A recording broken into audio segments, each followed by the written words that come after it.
Oh, it's already done the recording. Fabulous. Lovely. Right, we'll just let people get online. So it's only just gone 12 o'clock. People are just coming in now. Oh, lovely. Yeah. So let me just introduce myself. Welcome, everyone. I'm Frankie, and I'm from the marketing team for Top Drawer and Home and Gift. And today we'll be hosting a webinar from Amy Rabhiru from Retail Huddle, who will be talking you through everything you need to know to make the best and the most out of Top Drawer in just 2 weeks' time. Well, less than 2 weeks actually now, week and a half. But Sarah Ward was going to be joining us today, but unfortunately she couldn't make it. But obviously the Giftware Association are very much a partner of Top Drawer, so you can always seek any advice or information about their memberships through their website as well. This session is being recorded, but what would be really great is after Amy's done her presentation, there should be a little bit of time for a Q&A. So please add in the Q&A section at the bottom of your screen. Please do add any questions and then we will go through those at the end. Yes, so I will pass over to Amy and we can get going. Thanks for joining, everyone. I'll pop myself on mute and I will turn my camera off. Thank you. Hello, everybody, and Happy New Year, first of all. I know that you've just got out of a busy trading season. Hopefully it was busy for you, and straight into the new year with trade show prep. I know that's difficult, but thank you for joining me today. I love doing these talks. I've been doing these exhibitor trainings for the last 3 years now, I think, Frankie. So I'm Amy Ribeiro, for those of you who don't know me. I'm a former retail buyer turned product strategist and retail business mentor. I specialise in teaching productpreneurs like you the action steps to approach, pitch and sell into retailers and grow your brand strategy. Through this workshop, actually, I want to empower you with the knowledge that you need to help set you up for trade show success and help you make the most of the opportunity that you have in January, or as Frankie said, in about 10 days' time. The aim is really to have your question. I'll be presenting to you, but I really want to have your questions answered and leave you feeling confident about the opportunity that you have ahead. I know that when people join this webinar, they're at many different stages. Some are first timers, some are still new to it and still learning about trade shows, and some of you will be veterans and actually will be able to share some advice and knowledge. So I'm really open to hearing everybody's view, and if you want to add some advice, if somebody else has got some advice for a question, then please feel free to jump in. I really want you to be thinking about questions as well through the presentation that you might want to ask during our time together, because I will save some time at the end and aim to answer hopefully every single one of them, and no question is a silly question, so please don't worry. So during my time as a retail buyer, as you can imagine, a really quick 60 seconds on me.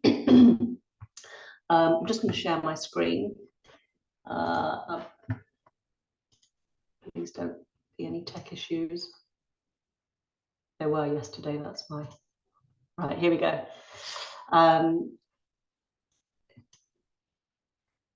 Yeah, there we go. So a quick 60 seconds on me. I've been to countless trade shows as a retail buyer, as you can imagine, through my retail buying career and beyond. And I know firsthand how buyers think, and of course, what it takes to get your beautiful products into retailers and trade with retailers.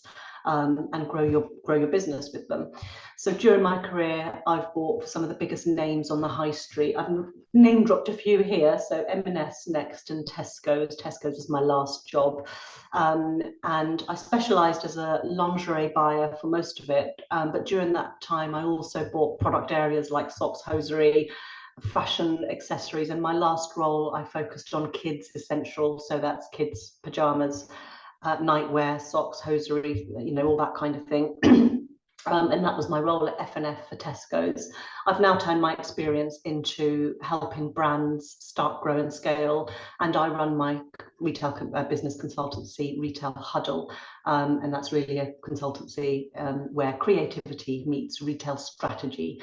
And I help both established and emerging retail product businesses with strategic, actionable insights and transformative solutions to grow your sales, stand out in a crowded marketplace, build compelling retail brand and product growth strategies, and also through my program Scale with Wholesale Academy, I help product businesses learn the action steps to approach, pitch and sell to retailers, and actually so much more. So there's a little bit on me. And if you really want to be successful at trade shows, then you really can't afford not to take some time out to prepare and plan for the show, even if you have just come out of your busiest time of year. So hopefully in our time together, I will inspire and empower you with some golden nuggets of making the most of the trade show in the time that we now have together. And I hope, like I said, to answer some of your questions at the end. So just in terms of questions, I think, Frankie, there is a Q&A box or question box. So please put your questions in there so that it's easy for Frankie to go through at the end and questions aren't lost in amongst chat. But please do use the chat to introduce yourselves to one another, network and build connections. After all, you'll be doing the show together, especially for the newbies or people that are new. It's really nice to have that support network between yourselves. You know, drop your stand number in there for me as well, so that I can come and visit you and see what you're all about and meet you in person. And of course, if you need any support on the fly, this is what normally happens. People are asking me questions as I go to see them. So, you know, of course you can ask me quick fire questions, because sometimes what happens is you think you've done the plan, you think you've done everything right. And then sometimes you have questions at the show because you know, day one has not gone as expected, or you've had certain objections that you didn't plan for, and you might need to, you know, you've still got time. If you need to reinvent something, or you need to rework something, or a price or something, you've still got time. You know, even at the show, even after your first day, you've still got time to change things. So I know Top Drawer also running the Business Hub, and I'm also there on Tuesday running the Business Hub, which is your opportunity to book a one-to-one live appointment with me. So if you want some more information on that, you can ask at the end. So look, who here has done trade shows before? Let's get the chat going. And who's a trade show veteran? Who's been doing them for a while? And what are you hoping to get out of our time together? What challenges are you still facing, or are you done preparing for the show? And are you here just for some last-minute tips? It would be really good to know what you're hoping to get from this, and you know, pop in any challenges that you have, so that we can then go about and answer those at the end as well. Okay, so for this masterclass, I focus on 4 Ps.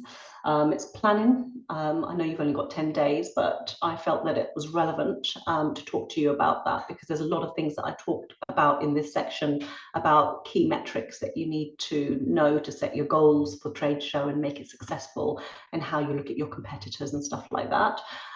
Products, obviously having the right product mix, the right tactics to curate and create impactful displays, and powerful displays which sell, and sell to the sort of clients and sort of retailers that you are looking at pitching to. Price, obviously first price, right price strategy is really, really key and really important, and it's a big subject, but I'm going to aim to cover some of the questions that I regularly get asked, and how to price your products for wholesale.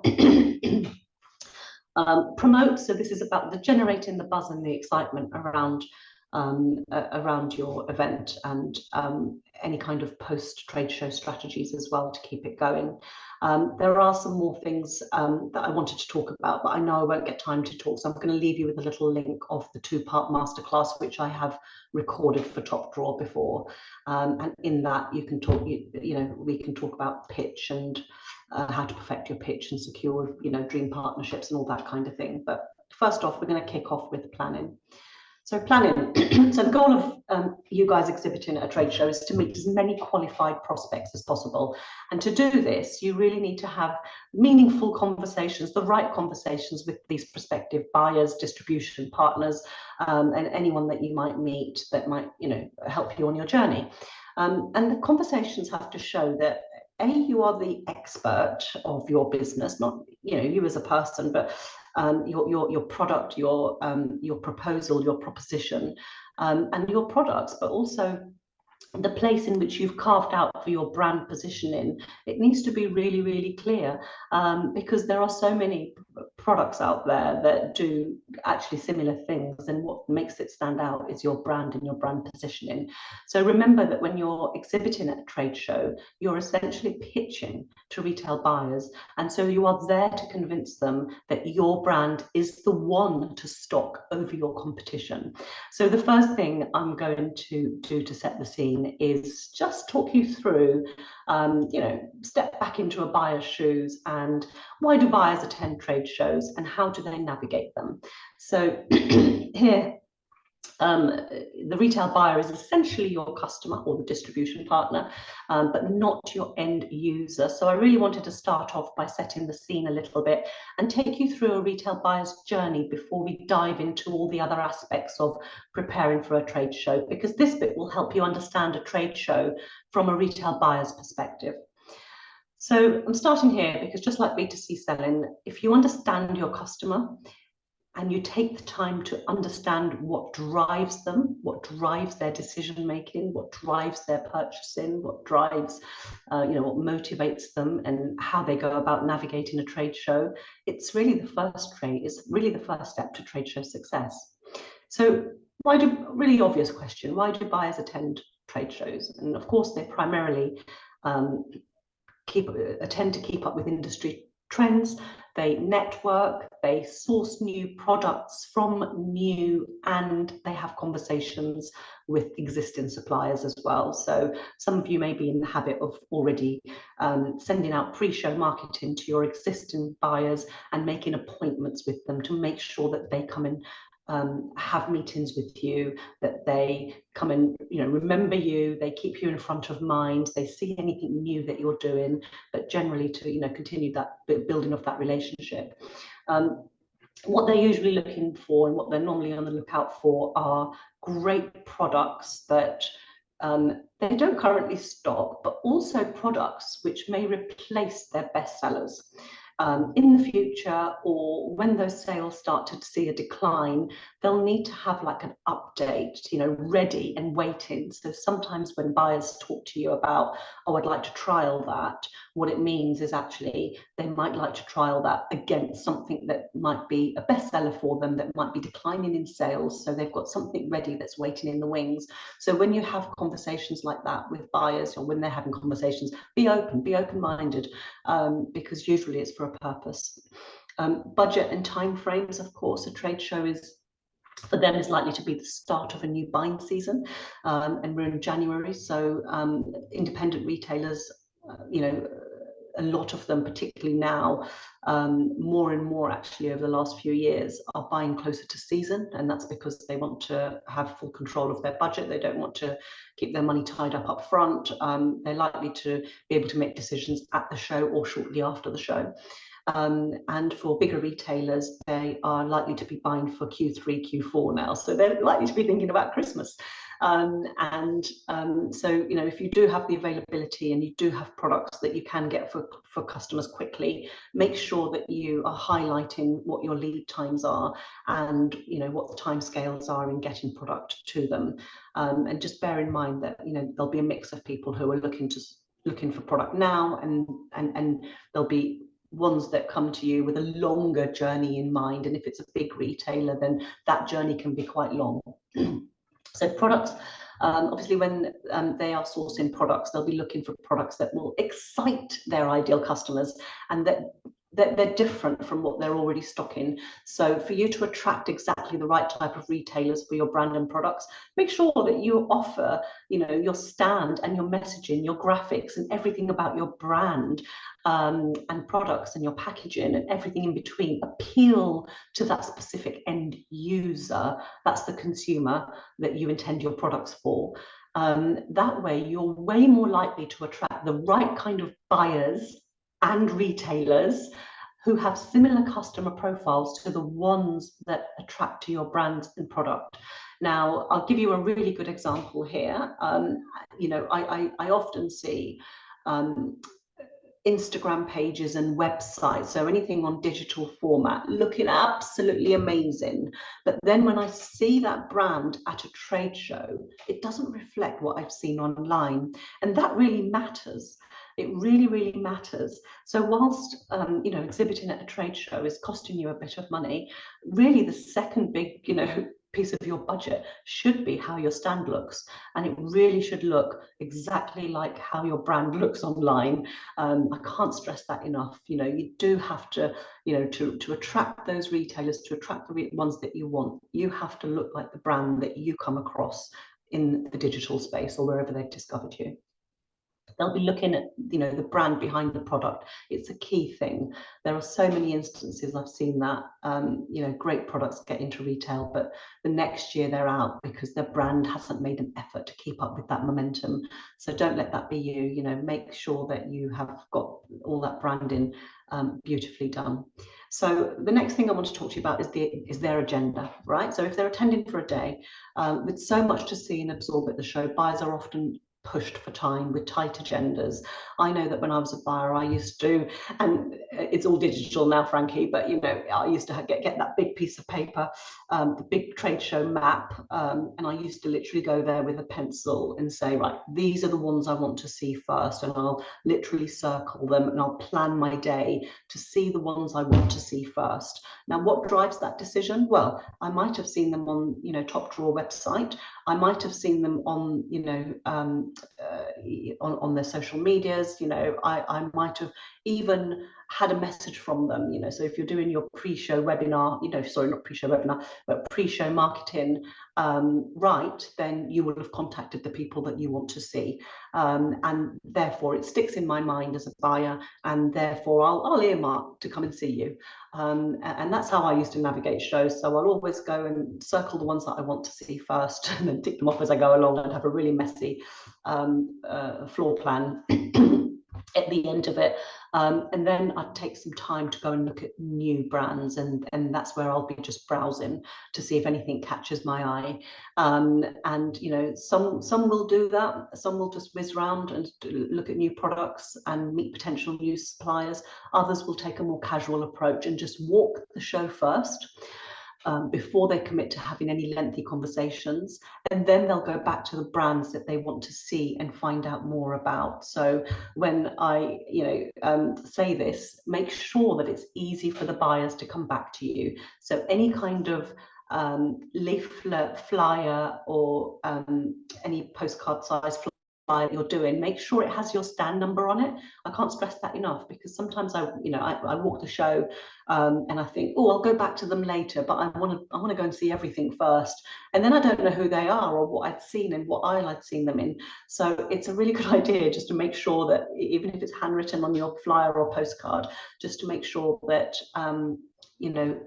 that you are putting your stand number on that document or any marketing material that you give them, so that they can come back and find you if that's what their intention is.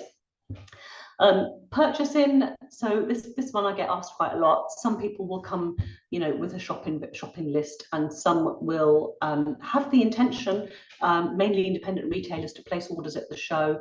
They're the main decision makers, so they can. Others, mainly the medium to larger retailers, will show interest, have conversations, maybe even they'll take the next stage of asking for samples, arrange a first meeting, but they're likely to have a longer buying process. So be prepared in your plan, in your sort of CRM process, and in your sort of strategy, to make sure that you're catering for those who want to buy now and buy later. So, if you are looking at bigger retailers, then get ready for the longer ride, because it is a longer ride. The art and science bit, obviously, last but not least, buyers are creative, but they're also commercial people. So along with the art also comes the science bit, and they'll be looking for products that will ultimately generate revenue for them, revenue for the company, so that, make sure that you've got these sort of commercial elements covered. Does your product offer something different, or is it range duplication? How does it fit into my range? Those are all the sorts of questions that I'll be asking. How does it appeal to my target customers? Is it a growing trend? Will the branding and packaging stand out on the shelf? All those sorts of questions will be running through my mind when I'm looking at product. But I'll also be thinking about, will this product help me meet my KPIs? Does it give me incremental sales? Does it help me meet my margin targets? Does it grow my market share? Does it help me stand out from my competition? All those sorts of things. So really to step out of your brand founder's shoes and try to step into the world of a retail buyer. That's why I'm sort of starting with this, just to sort of set the scene. So one of the first things that you'll want to do when you're planning, and I know we've only got 10 days, I appreciate that, but I can't stress enough how important it is to understand not just your category in the retail landscape, but the retail landscape as a whole, and understand what's going on. So look at things like your primary and secondary competition. If you haven't got time to get out, look online. The directory's online now at Top Drawer, so look at each, look at your competition, look see what they look like, and go and sort of see what you're up against, so to speak, especially if this is your first time. Identify the types of retail buyers that might be attending, and what their expectations might be from, when you've looked at the industry trends, and when you've looked at what good looks like in your industry and in your category. Think about what buyers will be looking for next, right? So what's next? What's the new thing? What's, how are we going to elevate them? It's cutthroat out there right now, particularly in retailers. I mean, some of them have started, showing, particularly the grocers, they've started announcing their Christmas trade-in, and there really is a real sort of story of branding and value for money, and what customers are really doing, thinking and feeling. So visit retailers to see how they're displaying and merchandising and promoting their products. One of the things that I like to always do when I go and step inside a retailer is just step back and just look at their messaging. Just look at their messaging. Don't even look at their product. Look at their messaging. What are they trying to tell their customers? What story are they trying to protect? Because that can tell you a lot about what's going on inside as well, and what they're trying to, who they're trying to appeal to. Look at, and go to the sort of retailers that you have in mind that you'd love to partner up with, and look at their products as well. So what brands have they got, if they are multi-product retailers? How many SKUs? What does the breadth and what does the depth of their range look like? This will give you a good idea on what kind of quantities they're likely to buy from you. So if they've got a candle range and they've got six products in the candle range, and they're stocking it 4-back or 5-back or 6-back, and then they might have a little bit for replenishment, that gives you a really good idea as to what they might sell. And this will give you a really good idea as to how to offer your product to them when you start looking at your quantities as well. So do look at the market as a whole, like I said, not in isolation for just your product category, but look at anything that might, where they might create commercial opportunities to integrate other areas of their products as well, and try and understand the whole thing, because when you do it like this, it will really arm you with the knowledge that that you need to create this commercial proposition for retailers. Conduct research, prepare your brand story, really understand your value proposition and your unique selling points, your messaging, your price architecture. And when you do, a deep level of research, this will all help arm you. And actually it gives you the confidence, because what you really, really, truly stand for against your competition. And that really helps you when it comes to pitching to people at the trade show and having conversations with press, you know, all those sorts of things. And remember, you know, finally, actually knowledge is power, and that will really help you in the next steps. So if you've done trade shows before, you know, the best place to start really is to evaluate your performance in the previous trade shows. And you can do this by doing, you know, simple SWOT analysis. And the key things you want to ask yourselves is, what did you do from the previous trade show? What worked? What didn't? What were your strengths and weaknesses against your competitors or similar brands?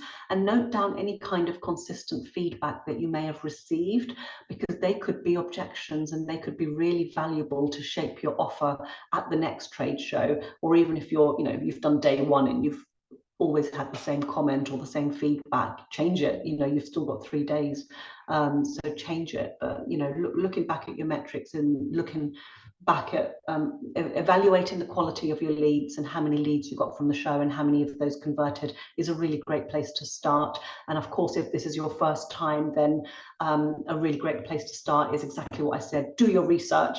You know, that will be your best friend here. Gaining a deep understanding of the market in which you want to position your brand in, and develop a clear understanding of what good looks like in that space will really help you to understand what differentiates you from your competition. Okay. Marketing, so budget. Okay, so there'll never be right or wrong goals. You know, at the end of the day, the delivery of the goals will depend on, you know, a lot of things. Some of those things might be out of your control, but having some sort of plan will help you with setting your budgets and knowing where to spend your money, and on the things that will actually help you to achieve your goals. So, you know, it's going to be different for every size of business. But what I will say, and I've said it before, is first impressions really do matter. So do spend money on making your stand look great and appeal to the sort of retailers that you are targeting as a brand. And then on this slide, it's not an extensive list, but just some of the things that I usually pick up on when I'm walking around the shows as well. And you know, graphics, images, sometimes brands, particularly newbies, tend to overlook this because they feel that the product can do the talking by itself.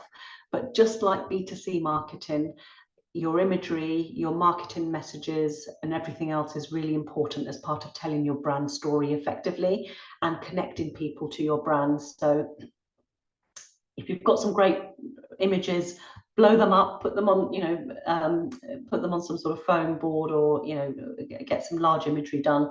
Make sure that it looks good, because it draws people in. It adds depth to your stand, particularly if you've got a small stand, and it helps you to create that brand story that you are so good at creating on Instagram. And you know, what you've got to try and do is replicate that and put it into a physical space. So you know, try and think about all those sorts of things that, you know, what do people engage with you on Instagram? If you put a customer review up there, do they engage with that? Yeah, they probably do. So then bring that to the stand. You know, I've seen lots of people who have you know, like little frames with customer reviews in there, or, you know, this is what my trust pilot looks like, or this is why my customers love my product so much. All of that really helps to create that story of why customers come to you. So don't underestimate that. Don't think B2B is different. No, try and bring those B2C elements in as well. I think it really helps. Lighting, this is another thing that can sometimes be overlooked in the quest of just preparing for the trade show and getting overwhelmed, but effective lighting can really make or break the stand. And actually, when you think about how lighting can be used in retail stores, it shouldn't be too dissimilar. Use lighting on your stand to make it inviting, highlight certain hero product placements or any kind of specific displays that you really want to draw attention to, and use it to set the overall mood, to intentionally create those kind of emotions and experiences with your brand. And you'll see when you walk any kind of show where they haven't got lighting, they do look like a bit of a dark hole. So if you've ever seen that at shows, you don't want to look like that. Design and layout, of course, the same goes for design and layout. It should be memorable. It should be inviting and open without any obstacles, really. If you have a small stand, mock it up at home or in the office, photograph everything so that you've created a bit of a blueprint for yourselves and even your team members to follow. It will really save you faffing around when you get to the hall to set up. If you're going to do any sampling and giveaways, have a look again, have a strategic, do it in a strategic way. Don't just, give them away, try and have conversation. Sometimes it's great just to get samples in people's hands, get the products, but make sure you're giving them any literature and making sure that you're capturing their details, making sure that you're scanning their cards, and Frankie will tell me at the end if they're still doing those scanning machines. But those things are really useful, particularly if you're going to have a busy time at the show. And again, if you're going to do flyers or any kind of printed materials for the show, I do recommend that you put your stand number on there. I think a lot of the questions around printed materials are, we're all being responsible and we want to think about what we want to print and we don't want to kill more trees and all that kind of thing. I do think paper, you do need a bit of paper. You can put your QR code on a sheet of paper if you're not necessarily printing big catalogues. I don't think people necessarily like to carry big catalogues around the show. But what you do give them has to be substantial enough for them, interesting enough for them to then go back home or go back to their office to then scan that QR code and look at who you are and all that information, get that information. So top tip here is literally know your competition, go back to the research bit and really understand who you are trying to attract. Look, so much of retail is about experiences and theatre, is what I like to put it. I mean, we've just come out of Christmas, and if any of you have been into London, you'll see the amount of theatre that was out there. And when you think about what we've come from, the Christmas trading that we've come from, and what retailers will be looking at for next year, they'll really want to step that up a level. They'll really want to take that up a level. So, thinking about truly putting that customer at the heart of their business, they'll be thinking about engaging experiences, engaging product, things that leave a lasting memory. It could be your messaging, it could be the way you do your product demonstrations, but really think about things. This isn't a pop-up shop, so you don't have to have Instagrammable areas or anything like that. But if there's anything that you've done at pop-up shops or events that you may have had that are B2C, show them, put it in your brochure, and show them how you make your brand stand out and make it memorable. Showcase your brand personality and values, because sometimes on a B2B stand that's really difficult to do. So if you've got any kind of pictures from any pop-up shops that you've done, show them that. It really, really does help to showcase how you engage your customers, have conversations with them, and how they get excited about your product. Okay, on to product. So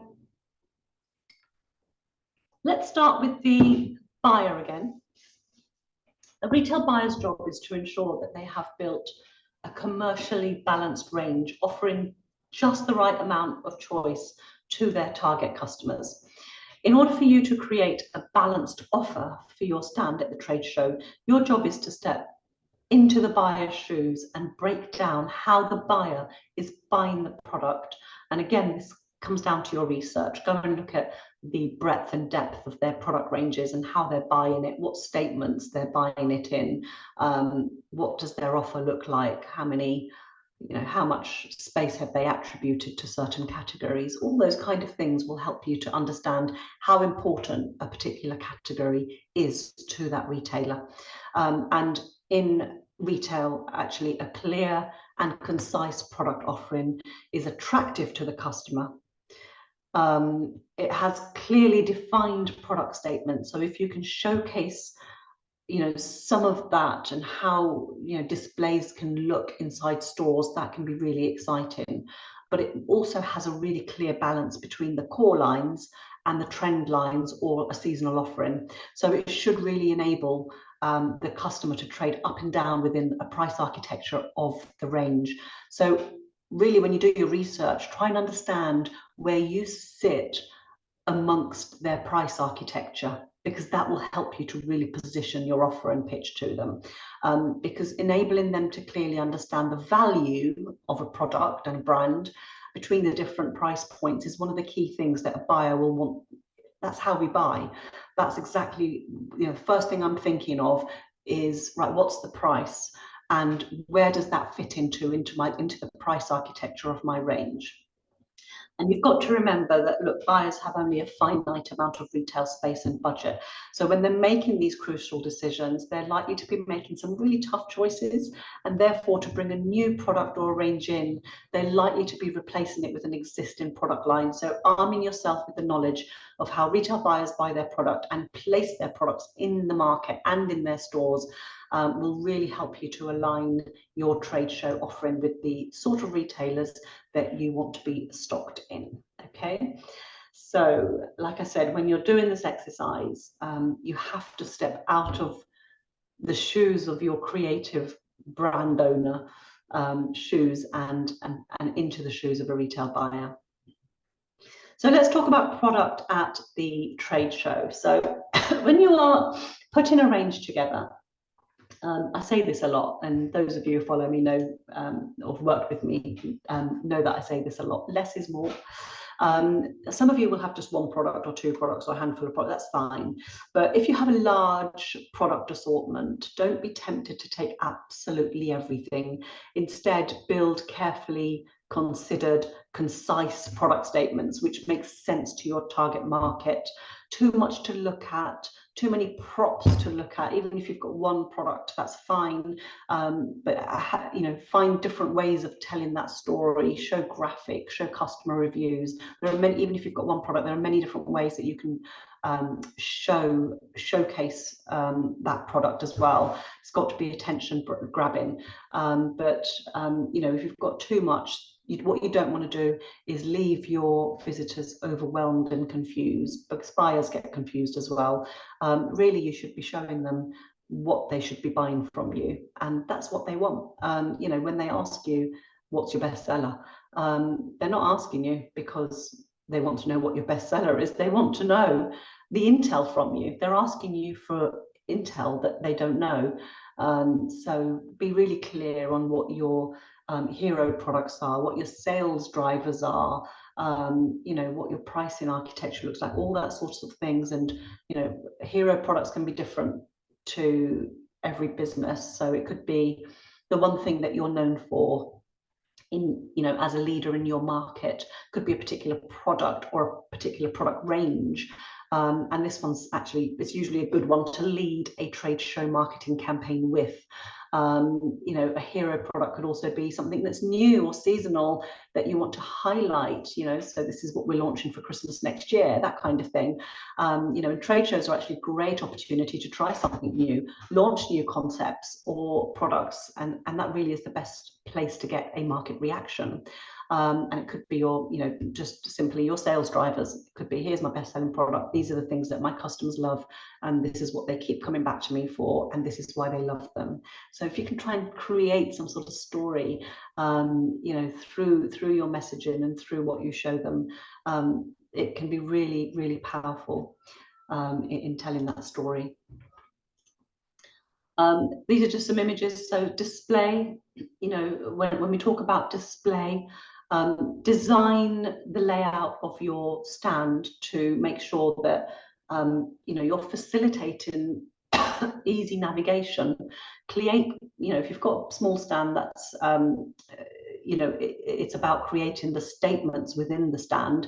But if you've got a larger stand, then you want to guide your visitors through your products and make it easy for them to explore your product range in a way that actually you want them to explore your product range. And you know, if there's something you really want to draw attention to, you must showcase that. You know, try and create that feeling from your displays that the visitors will feel, you know, and they'll really be able to interact with your products, but also they're interacting with your brand. So clear branding, just make sure that your brand is prominently displayed and easily recognizable. Consistent branding across your packaging, across your stand, you know, whatever's on behind you, anything, you know, any of your marketing materials. It really helps to create a cohesive and memorable impression. It makes you look professional as well. So we talked about eye-catching visuals. You know, again, don't underestimate that. Use really high quality, visually appealing graphics and signage to showcase your products. Again, we talk about lighting, you know, some of these, you know, think about interactive and engaging displays as well. You know, retail is a lot about the theatre now and how customers engage with you. So if you can bring some of those elements into your stand, you know, those trends are only going to get stronger for 2024. So do incorporate interactive elements, you know, product demos, any kind of experiences. Try and incorporate some of that. You know, if you've got the space and time, do it. You know, if you're doing demonstrations of your products, or you're having talks, or you know, you know, make sure you sort of put that out to the world. You know, put it out in your pre-show marketing and try and get some appointments booked in. If you're sampling products, you know, offer those samples and allow them to interact with your product, to create kind of memorable impressions as well. But you know, most of all, it should be really, really clear. You know, so product information should be really, really clear. Your display should be really concise and clear information about each product. Don't forget packaging, because you do judge a book by its cover in retail, you really do. And you know, buyers know that it can be the make or break of a sale. Even the other way around, I've seen like the wackiest packaging. I've seen the greatest product in the wackiest packaging. It's like, hang on a minute, that's just not going to work because of, you know, my shelf space or density. So, you know, make sure that you are, you know, that your packaging is also presenting a commercial proposition. You know, it's attractive, it creates engagement, it contains the product, but it informs the customer quickly, and all the practical things like, you know, of course it contains some products, but it really should showcase the customer, what's in there. I mean, I think there was a statistic that said basically a customer will pick it up, and if they don't understand what's in it, you know, if it takes them too long to figure out what's in it or how to use it, then they'll put it down. So, you know, buyers know that packaging is really important. Okay, so that's just another slide on retail packaging and just the importance of that.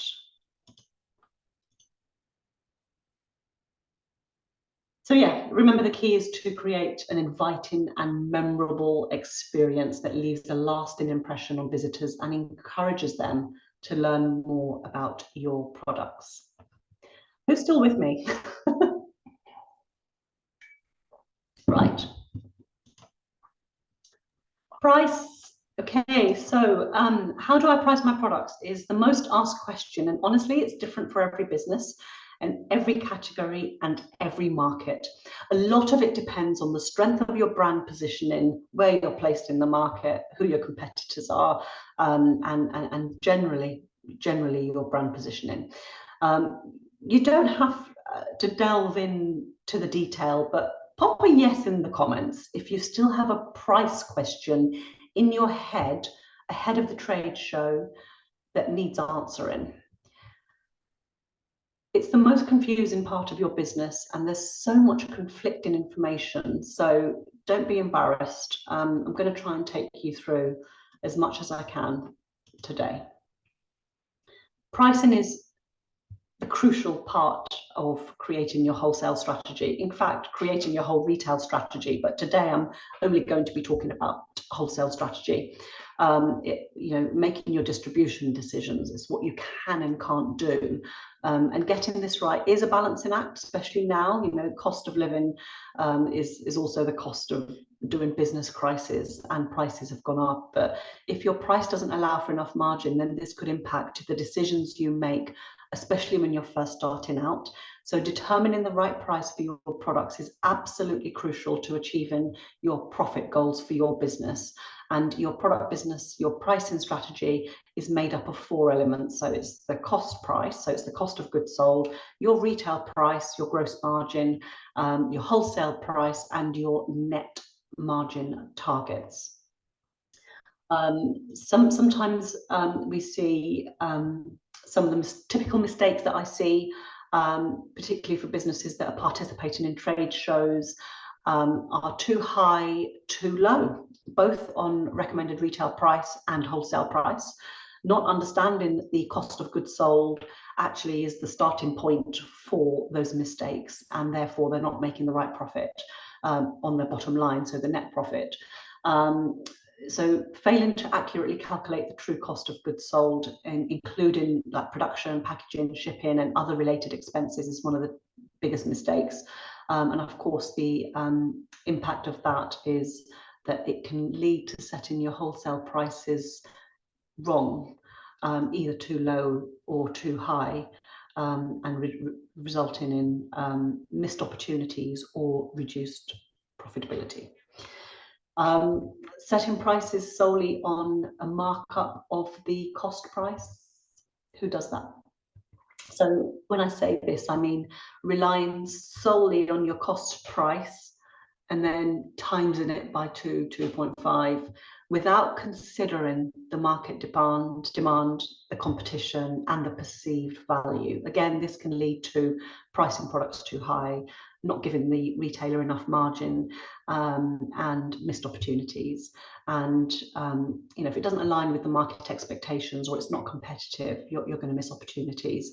So don't, one of the things that I always say is don't ignore your market positioning and your competitor pricing, and failing to do the research and understanding pricing strategies of retailers and competitors in the same market or the industry is definitely sometimes one of the biggest things that I see. Not considering things like delivery, logistics, overlooking the impact of VAT on pricing, showing like a tiered pricing structure, so neglecting to factor in any kind of costs associated with delivering products to customers, especially when dealing with international shipping or any kind of specialized delivery requirements. And maybe just not understanding negotiation strategies, so failing to develop effective negotiation strategies, or being unprepared for objections, and maybe ignoring previous customer feedback is definitely one of the, some of the biggest mistakes that I have seen. So, assuming that you've done some of the correct work around how you price your products for retail, because I could spend an hour talking about that alone, the first step to determining your wholesale pricing strategy is really to understand, working backwards. So understanding your retail strategy, but also understanding your costs, because your margin has to cover quite a lot. And retail margins are higher, and when you start wholesaling, well, that's a different ball game. That is where you really need to sell volumes for it to be viable. So you've got to consider cost of goods sold, your operating expenses, your distribution costs, all of those sorts of things. And it's a bit of a balancing act of what size of the business you want your wholesale to be, as particularly when you're first starting out, to what size of business you want your retail to be. So sometimes it's a bit of a balancing act that where you have to make some tough decisions, but definitely you have to consider things like discounts, incentives, promotions that retailers might want, currency fluctuations, market demands, competitive landscape may have changed, and actually the competitive landscape is evolving quite a bit. So I'll let you take a picture of this. So this is a little retail maths lesson. If it's a bit of a mind boggle to you, I am going to allow you to email me, and I'll talk you through it, because this is a bit of a difficult one to do in a forum like this. But do drop me a message if you're having any trouble with your pricing, and you need further help in getting your pricing right. I'm really happy to just do a really quick short session with you individually, so that you can feel confident that you're going into your trade show with the right pricing strategy. There's nothing worse than feeling like you've still got this massive question in your head that you don't feel like you've got right. So take a picture of this. This is the sort of less VAT and then a non-VAT representation of the retail maths that's involved in working out retail margins and working out your own margin. I did actually have a chart. Let me find it. There we go. I did have a chart. Now this is a chart. Take it with a pinch of salt, but do photograph it. It's a chart which shows what gross profit margins retailers expect in a product category. Now I get someone to do this for me. It's a global view, and I get them to update it for me every year. So take it with a pinch of salt. Come and ask me if you need more clarification on that. But essentially it shows you, when you're working with smaller retailers, like independent retailers, the 50% markup will probably do. But when you're working with bigger retailers, they'll negotiate differently. There'll be larger volumes involved. There'll be a lot more opportunity there. So they'll want higher margins. So this gives you an idea of the kind of norm that retailers expect on different product categories. So again, take this with a little bit of pinch of salt, because it is different by, again, market and positioning. If you're in the lower, if you're Primark, for example, this will look way different, and if you're Selfridges, this will look different. So just take it with a bit of a pinch of salt. Okay, the deal. I really want to talk to you about this because there are so many different ways of crafting a deal with a retailer, and if you're still with me, I want to talk you through a few of them. It can really differ from industry to industry, and it can change from retailer to retailer. So I thought what would be really valuable to you is just to spend a bit of time going through some of the other considerations that you might not have thought of, that you probably would need to account for. Hopefully you'll know your product category well enough to understand what considerations you may have to take into account. But I'm just going to talk you through a few of them, just to get your mind ticking about what else you might need to do for a retailer to convince them to stock your product, to partner up with them, to show them that you're a credible partner. And in some cases, they may demand it. So it'll be good for you to have it up your sleeves, okay? So a few things that I want to talk to you about is exclusivity. This refers to the ability to offer for sale something that no one else can. Sometimes retailers will come to you and say, I want this exclusive. You've got to weigh up whether it's worth it for you, and what that might look like. And you don't have to have the answer to at the stand at all, but it's just something for you to think about. It basically gives one retailer exclusive rights over your product for a limited amount of time, for a certain buy. So if they're offering you a big buy that's going to change your business, well, then you may think, okay, well, I'll do that for 6 months, but it will stop you from selling anywhere else. Advertising and marketing. So sometimes retailers will ask for allowances, and it's not unusual for bigger retailers particularly to ask brands for a contribution towards advertising and marketing costs. Some retailers will simply build this into the contract. So for example, their terms and conditions will just by default say, and we expect a 3 or a 5% rebate on advertising for all orders. You'll find medium to bigger retailers will do this more, but it's something that, I always recommend that, if you are dealing with, bigger retailers, then you do ask for their terms and conditions before you go and make a deal with them, because you want to know exactly what's involved in doing business with them before you do that. Sometimes you may want to offer, and this goes to any size retailer, you might want to offer samples and testers, or marketing or photo shoot samples. You know, retailers might ask you for samples, which they may use for various reasons, either for selecting or for any promotional activity. Again, you need to build this into your cost, because it's not free. So you have to think about whether it's a certain size order where you'll offer 1 sample or 2 samples.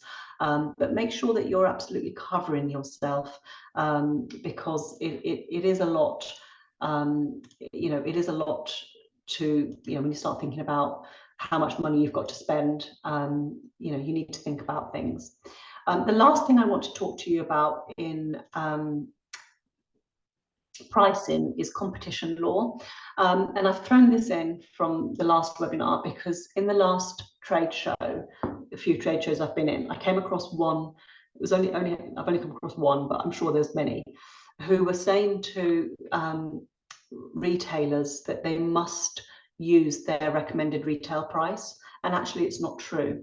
So I'm not going to explain this today, but what I am going to do is point you in the direction of the CMA, the Consumer Markets Authority, Competition and Markets Authority, sorry. Go onto their website. It's through the .gov.uk website. They have videos explaining price fixing, recommended retail price, and what you can say and what you can't say when you're dealing with and negotiating prices with retailers. Recommended retail price is exactly that. It's a recommended retail price. So don't get yourself into trouble by saying to retailers that they must absolutely recommend, you know, price your product at your recommended retail price, because it's just not true.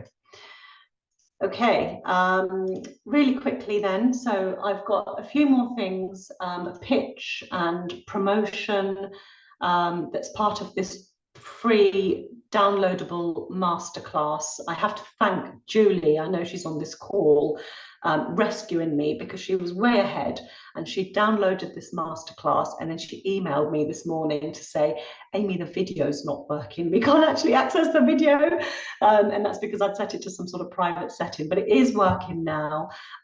This 2-part masterclass was recorded in collaboration with Clarion Retail and their trade shows, and it was something that had gone out. It's free to download. Please feel free to download it, because you'll get more of this. You'll get more of the how-to. But what I really want to spend time doing now is answering some of your questions and getting you over the line for this trade show, so that you feel really confident as to, you know, your next 10 days. So what I'm going to let you do is download the rest of this presentation instead. So if you just photograph that, that's exactly where it is. And then there's another guide which I'd love you to have. Again, it's absolutely free. It's the ultimate guide to pitching to retail buyers, and this will really help you with the next stage. So, you know, trade shows, you're pitching. When you have a meeting with a buyer, you're pitching. So what this is a really practical guide of the sales collateral, the sales collateral you may need, particularly for your time at the trade show, but also on your journey after.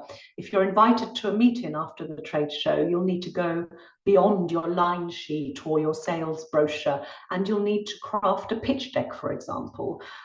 So this free guide covers all of that in a step-by-step roadmap. So again, photograph it. There's the link, and I'll also give these links to Frankie, because I know she'll email you after the show with a recording, so that you can download these free bits and pieces. That's just some of what's included in the collateral. So look, Q&A, do keep in touch. If you have a quick fire question that you haven't quite thought of in this Q&A session, then email me, amy@retail-huddle.com. I will answer it. because I know you guys have only got 10 days left to the trade show, and I want you all to be really, really confident. And I want to come and see you at your stands. So drop your stand numbers in there so I can come and see you and keep in touch. So keep in touch, follow me on Instagram. But I'd love to do a bit of a Q&A now. Thank you. Thanks, Lovely. Frankie. Thank you, Amy. That was really, really good. We've had quite a few questions come in. Fabulous. So I shall dive in. So first off, Elsa has asked, she's taking part in the craft area as a handmade jeweler. Shall I have wholesale prices attached to every design on display? I think that could look rather messy. I would prefer you to have it on a line sheet or a brochure. Have you got many products? Have you got a lot of, if you've got, okay, you won't be able to answer that. If you've got a lot of products, you may want to put it on the bottom of the product, so that if you're getting asked the question, and what price is this, then you can turn it over and you've got it there. And that's if you've got a lot of products. But if you most people will have it on a line sheet. Most people will have it on a line sheet, so that you're not faffing around with product and things. And most people will know what markup that they are offering their retailers, so they'll be able to tell them, well, it's, this is the markup that we're offering. So yeah, I wouldn't attach it necessarily to every design on display, unless you think that that is going to really, really help you. It could help you if you've got a lot of product. Lovely.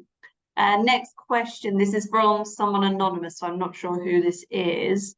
It says, it's my first time doing a trade show. I've been advised that people may order on the day. What is the process of this? Yeah, I think you absolutely have to be ready for people to order on the day. You absolutely want to take those sales and be ready.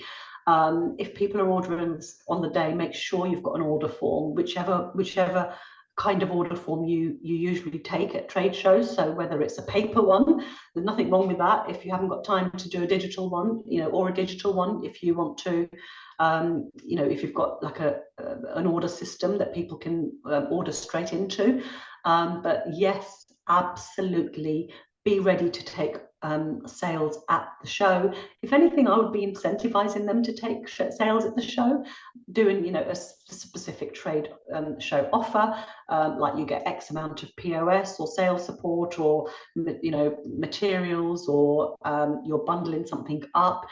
I would definitely, I didn't talk about that actually in the price section, but I would absolutely be incentivizing them to take orders at the show. Yeah. Yes. And then Jennifer's just followed up. Do you have an example of an order form with the basic info that needs to be covered? I do, and if you email me, I'll send you one. There we go. Yeah, the only other thing is, sorry, just to sort of to tell you that I can send you that, but what you do need with that order form, especially if you're taking an order, and you might even be taking a deposit, you want to, if it's on a pro forma, that's fine. But if you're taking any kind of deposits, then you will want to make sure that you have given them a version or a copy of your terms and conditions. So I'm happy to send you the template for the order form, but the next step will be thinking about your terms and conditions. Lovely. And next question from Iona. Sorry if I've said that wrong. This is my first trade show. I will be exhibiting my handmade ladies' hats in the craft section.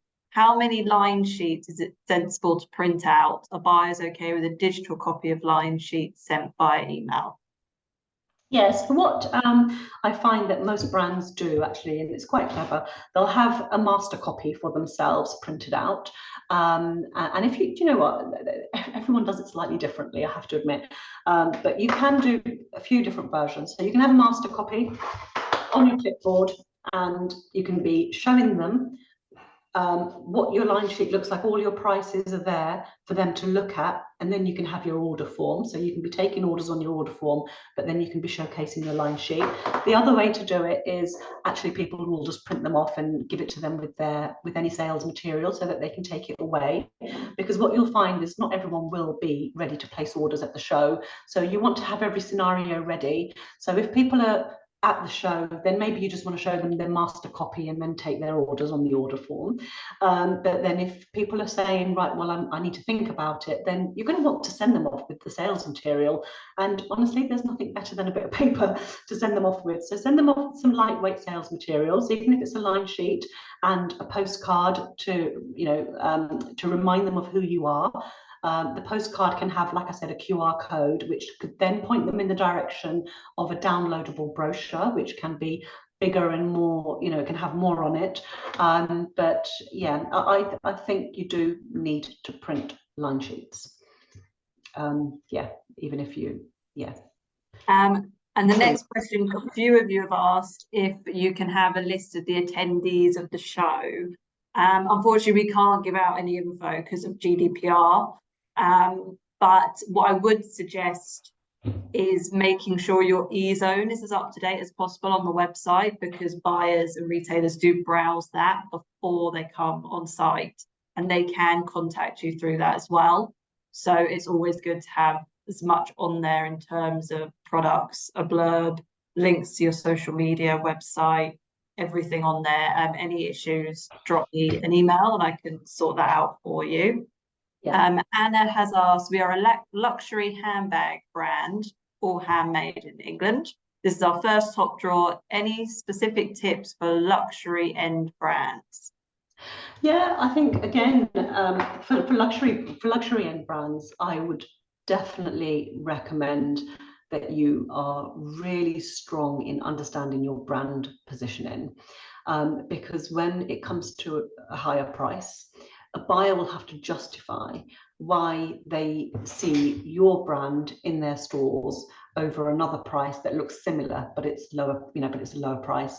So when it comes to luxury branding, you really do have to have the elements that a luxury brand needs. So it is the slight bit of I was going to say scarcity, but that's not the right word. But it's the this is exclusivity. It's, why is it more expensive? What detail has your product got on it that a cheaper version hasn't got on it? But it really is about how strong your brand is and how you position your brand. So if you are a luxury brand, you've got to look the part. Your stand has got to look the part. Your branding has got to look the part. And everything you do, everything in between, has got to be the part. Also, Jennifer's just asked another question on lead times. Do you have an idea of how in advance small, medium and big retailers work on? Yeah, I mean, with independent retailers, like I said, they could be willing and ready to place orders in season. So they might need something in the next week, the next month, the next 3 months, the next 6 months, don't know. But larger retailers will be working about 6 months, maybe 5 to 6 months ahead. Amazing. No. Yeah. And this is when they'll start putting their retail, they'll start putting their Q3 and Q4 strategies together. So this is when they'll start having their, around, I would say, in the next month, they'll start signing off the beginning of their autumn season. And by probably Easter, I would say that they will have finished buying Christmas. So yeah. Christmas already. It's scary, isn't it? It's scary when you think of it like that. Gosh. Yeah, and that's why we all say Christmas in July. And actually last year it was Christmas in June, because everyone's starting to work a little bit ahead because of all the delays and logistics and all the issues that they have faced in the supply chain. And there's been a lot of issues in the supply chain, and you probably will have experienced it as well. But this is why retailers have been a bit more cautious and trying to work in advance. Fair enough, fair enough. That's understandable. Another one from someone anonymous here. I plan to offer free shipping over a certain order value. For orders below this, should I offer a flat rate shipping or calculate shipping on an individual basis?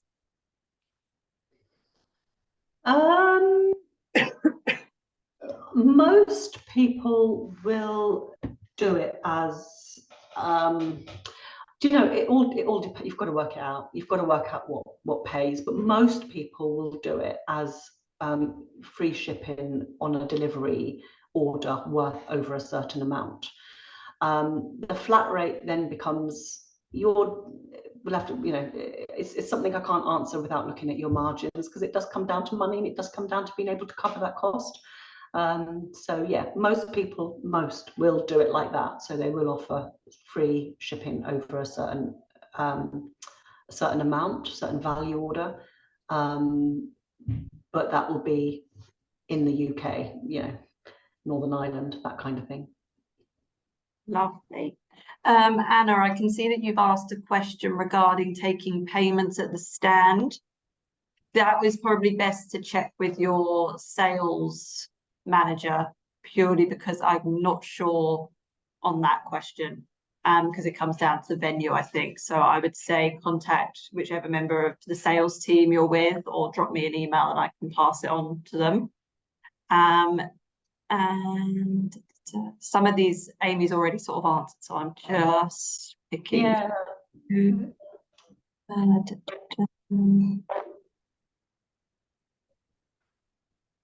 Oh yeah, Claire's asked, she's a small brand, first time at Top Draw. Do you have an example of what terms and conditions we need? So yeah, it'll be different for every business. If you need some help on that, do email me and I can help you with that. It's going to be different for every business, so it might be that I need to actually help you with it. So do email me, and then I can see what I can help you with. Lovely. I'm just putting my email in the chat for you all. So any questions, let me know. But yeah, so I will, once Amy's put me over those links, we will pass those on for you as well. And thank you so much, Amy. That was really, really useful. A lot of information. So hopefully, yeah, I know. It's always a lot, isn't it? There's always so much to cover, isn't there? It's all good. And I think, you know, depending on, even if it's your first show or your 10th show, it's always good to kind of look at everything. Yeah. And as Amy mentioned, she will be at the Business Hub on Tuesday. Yeah. So feel free to book a personal free one-to-one appointment with her. Again, just drop me an email and I can book you in. The spaces are filling up, so they are limited. So get in quick. And if you are coming to those, can I just offer a tip? Bring your product, bring your problem, bring your line sheet, bring anything that you want me to look at, bring it to that meeting, because, you know, even if you do see me at the show, it's not too, you know, it's not too late. I can help you with things. So yeah, definitely bring your product so that I can visualize what you're about and what you're doing, and anything that you'd like me to look at. You know, they're really, really useful sessions. They were really successful last year, and this is why Top Draw are doing it again this year. Yeah, they're definitely, especially if, you know, it's your first time and you've got 1,000,001 questions, really, really useful. And we've got other people throughout the day on Tuesday when Amy's there as well, so you can speak to anyone from her team. And just in relation to Sally's last question, any tips on what to wear? I would say smart casual. Would you say smart casual? Yeah. Just smart casual. This is a business event for the creative industry. So I would, you know, be smart casual. I would, yeah, that's where I would be. Yeah, definitely. You don't have to be suited and booted at these things, and you won't be comfortable and booted at all. You know, so just comfy as well. Remember, you will most likely be on your feet for 3 days, well, 4 days, including the build. So yeah, just be comfy, smart casual comfy. Yeah, definitely. I'm looking over here because I'm just going to throw some of those links in as well so that people can download them. But yeah, any other questions? I think we are there. Lovely. Well, we will see you all next Sunday. Thank you so much, Amy. That was really, really good. And thank you all for joining. And we will see you at Olympia in a week. Yay! Okay. Thank you all. Have a good day, everyone. Bye, Thank you. everybody. Bye.